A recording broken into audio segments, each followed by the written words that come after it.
BC నాయకుడు కొలిపాక శ్రీనివాస్ జన్మదిన వేడుకలు పెద్దపల్లిలో ఘనంగా నిర్వహించారు. పెద్దపల్లి జిల్లా కేంద్రంలోని కమాన్ చౌరస్తా వద్ద ఆయన అభిమానులు కేక్ కట్ చేసి సంబరాలు జరిపారు. అనంతరం ప్రభుత్వ ఆసుపత్రిలో రోగులకు పండ్లు పంపిణీ చేశారు. ఆర్య వైశ్య భవన్లో సుమారు 200 మందికి పైగా శ్రీనివాస్ అభిమానులు రక్తదానం చేశారు. తన జన్మదినాన్ని పురస్కరించుకుని పెద్ద ఎత్తున అభిమానులు, స్థానిక ప్రజలు సంబరాలు నిర్వహించడంపై కోలిపాక శ్రీనివాస్ హర్షం వ్యక్తం చేశారు. ముఖ్యంగా మెగా రక్తదానం చాలా సంతోషాన్ని ఇచ్చిందన్నారు.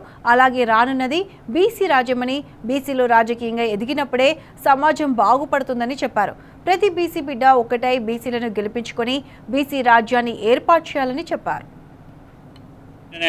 నా 38వ జన్మదినం సందర్భంగా వివిధ గ్రామాల నుంచి, పెద్దపల్లి నియోజకవర్గంలోని అన్ని మండలాల నుంచి, అన్ని గ్రామాల నుంచి తరలి వచ్చినటువంటి ముద్రా సోదరులు కానీ, యాదవ సోదరులు కానీ, కాపు సోదరులు కానీ, గౌడ సోదరులు కానీ, రజకులు కానీ, మైనార్టీ సోదరులు కానీ, దళితులు కానీ, క్రైస్తవులు కానీ, అన్ని మతాల వారు, అన్ని కులాల వారు ఈరోజు నా జన్మదినం సందర్భంగా పెద్దపల్లి టౌన్కి వచ్చేసి మరి ఏదైతే ఎన్నడూ లేని విధంగా ఒక నియోజకవర్గ స్థాయిలో మరి ఒక వ్యక్తి కోసం పుట్టినరోజు సందర్భంగా మరి 200 పైచిలుకు మంది రక్తదానం చేయడం అనేది నిజంగా నేను అదృష్టంగా భావిస్తూ ఉన్నాను.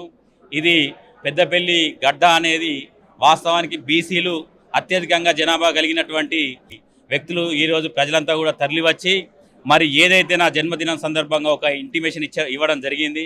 మరి నిజంగా ఈరోజు రక్తదానం చేసిన ప్రతి ఒక్కరికి కూడా పేరు పేరున శిరస్సు వంచి వారందరికీ కూడా కృతజ్ఞత తెలుపుతూ నా పుట్టినరోజు వేదిక కూడా తెలియజేయడం జరుగుతూ ఉన్నది.